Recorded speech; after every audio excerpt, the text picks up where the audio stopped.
OK, les serviteurs de Satan peuvent maudire. Dans presque toutes les cultures, des personnes choisissent de servir Satan. Il faut être alerte, hein? Il ne faut pas être niaiseux. Il y a des gens qui choisissent le mal. Il y a des gens qui veulent être au service de Lucifer. Il y en a. Ils font des sociétés secrètes, les Illuminati, les francs-maçons, etc. Les Rose-Croix. C'est ce qu'ils veulent. Hein? C'est des agents du mal. Maintenant, il y en a d'autres qui le font sans même le savoir. On a des chamans, des sorciers, etc. Ils cherchent des pouvoirs, ils cherchent de l'argent, ils cherchent du pouvoir.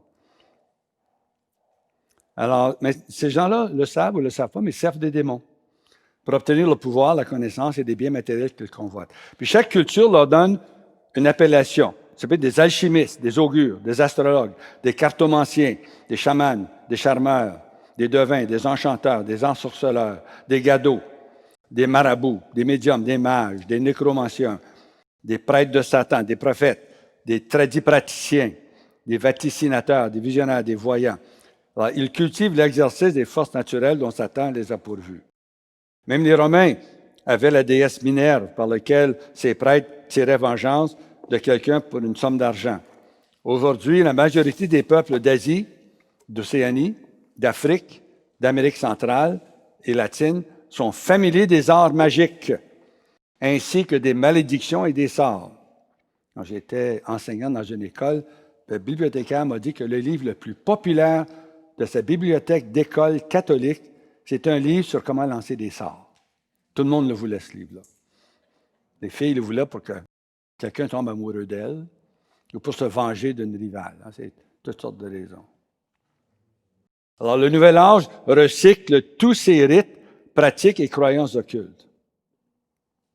Il y a certains groupes satanistes qui enlèvent des enfants pour les torturer, les abuser, les offrir en sacrifice. Il y a un commerce d'enfants inouï dans le monde, en Amérique, dans tous les pays. Mais pour que leur malédiction ait prise sur un chrétien, ce dernier doit présenter une faille. Un chrétien qui vit dans l'obéissance, discipliné à Dieu et en harmonie avec ses frères, n'a pas à les craindre. Qu'il se tourne vers Dieu pour être protégé contre Satan et ses suppôts. Mais le chrétien indiscipliné, désobéissant à Dieu, en conflit avec ses frères, perd la légitime protection de Dieu. Alors, Dieu, béni, Dieu maudit, les hommes peuvent se bénir et se maudire, les hommes en autorité surtout. Ensuite, l'homme peut se maudire lui-même, des auto-malédictions. La malédiction prononcée contre quelqu'un est inefficace s'il n'a pas fait le mal. Il y a deux exceptions à cette règle que je vous ai donnée au début. Quelqu'un en autorité peut maudire un autre parce qu'il a l'autorité. Et puis, quelqu'un peut se maudire lui-même sans raison. Si tu le fais, t'es maudit. Qu'est-ce que les Juifs ont dit, les Israélites, lorsque, ayant été arrachés à l'Égypte, ils ont traversé le désert, ils ont su les 10 commandements au mont Sinaï. Ensuite, ils sont allés à la frontière de Canaan, la terre promise. Et puis là, ils ont envoyé 12 espions. Puis là, ils sont revenus avec leur plan. Et puis là, ils ont décidé de ne pas rentrer parce que les peuples en Terre Sainte étaient trop gros, trop puissants. Des grosses villes, puis des géants, puis ils ne voulaient pas y aller. Là, qu'est-ce qu'ils ont dit? Hein? Ce qui sort de ta bouche. Hein? Ils ont dit, que ne sommes-nous morts du moins en ce désert? Pourquoi tu ne fais pas mourir au moins dans le désert? Pourquoi tu nous amènes pour mourir en terre de Canaan avec ces géants? C'est ça qu'ils disaient. Hein? Alors Dieu a dit, okay, c'est ça que vous voulez?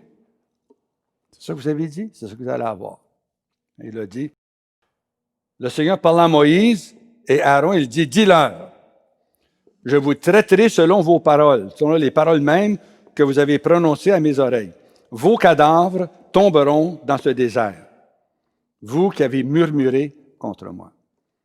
Et tous ceux qui avaient 20 ans et plus en quittant l'Égypte sont morts dans le désert. Ça a pris 40 ans. Ensuite, c'est ceux qui avaient 20 ans et moins en quittant l'Égypte qui, eux, sont entrés en terre promise avec Josué. Ils se sont auto-maudits avec leur désobéissance d'obéir à Dieu.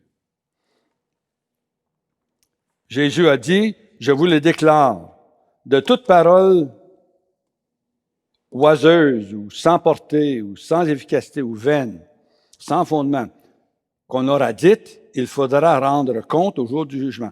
Car d'après tes paroles, tu seras reconnu juste, d'après tes paroles, tu seras condamné. Alors, pour annuler nos paroles auto-imprécatoires, il faut le regret et la repentance, la révocation de ces paroles et leur remplacement par une confession de foi. Alors, voici des exemples de paroles par lesquelles on se maudit soi-même. Reprenons les 7 indicateurs vus au début, puis voyons comment quelqu'un peut enclencher des malédictions lui-même contre lui-même. L'effondrement mental ou émotionnel. Ça me rend fou de penser à ça. Ça me pousse à la folie. Hein? Il est en train de se maudire lui-même. Hein? Je suis plus capable de le supporter. Des maladies chroniques ou répétées. Ta cuisine me rend malade. Si un rhume circule, c'est certain, je vais l'attraper. On entend les gens dire des choses comme ça. Hein? Tout le monde dans ma famille l'a eu, ça va bientôt être mon tour. Les gens s'auto-maudissent, hein? C'est ça qu'ils font. Stérilité, fausse couche, tout problème féminin. Je suis incapable de devenir enceinte.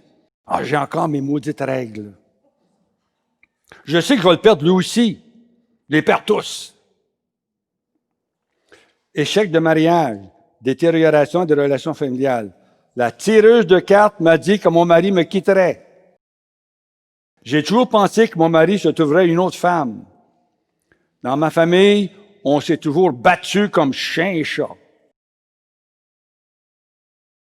Insuffisance financière. Je n'arrive jamais à rejoindre les deux bouts. Pour mon père, c'était la même chose. Je n'ai pas le moyen de payer la dîme. Je hais ces riches. Ils ont tout ce qu'ils veulent. Moi, ça ne risque pas de m'arriver. Tu peux être sûr. Hein? Tendance aux accidents bizarres. C'est toujours à moi que ça arrive. Je savais que ça m'arriverait. Je suis tout simplement maladroit. Antécédents de suicide et de mort non naturelle et prématurée. À quoi ça sert de vivre? On entend ça.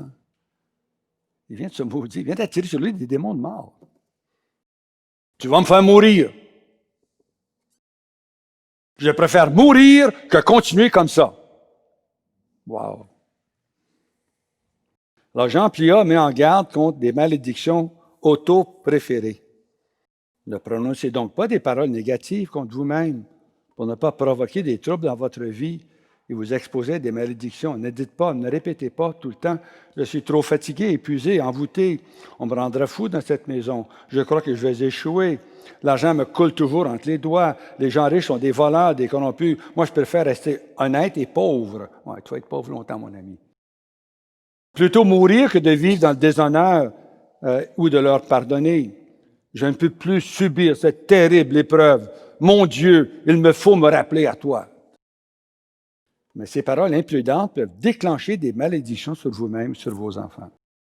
Quiconque dit « Je préfère mourir que de continuer comme ça » attire à lui un esprit de mort qui lui fera croire que la vie n'a aucun sens et qu'il n'y a pas d'espoir. Ce mauvais esprit amplifiera sa tendance à se concentrer sur des idées de mort. Il se manifestera aussi par une série de maladies sans cause médicale apparente. Dès le commencement, le diable s'est attaché à faire mourir l'homme. Il tue par l'esprit de mort qui enlève la vie des gens avant leur temps. Jésus a dit, le voleur ne vient que pour voler, tuer et faire périr. D'autres se maudissent eux-mêmes par des promesses, des engagements secrets. Entre autres, on a la franc-maçonnerie, les Rose-Croix, d'autres sociétés secrètes. Pour devenir franc-maçon, une personne doit se lier par une série de vœux cruels et barbares. La franc-maçonnerie est une religion avec ses croyances, ses temples, ses autels, ses symboles et emblèmes religieux, dont l'anneau. sa confession de croyance, ses prêtres, ses rituels, son Dieu, le grand architecte de l'univers. Qu'eux disent, c'est Lucifer. Les cas les plus terribles de malédiction concernent souvent des personnes impliquées dans la franc-maçonnerie. De tels effets se répercutent ainsi sur des descendants. Alors, pour être délivré des promesses et des pactes secrets, il faut renoncer verbalement à cette confrérie.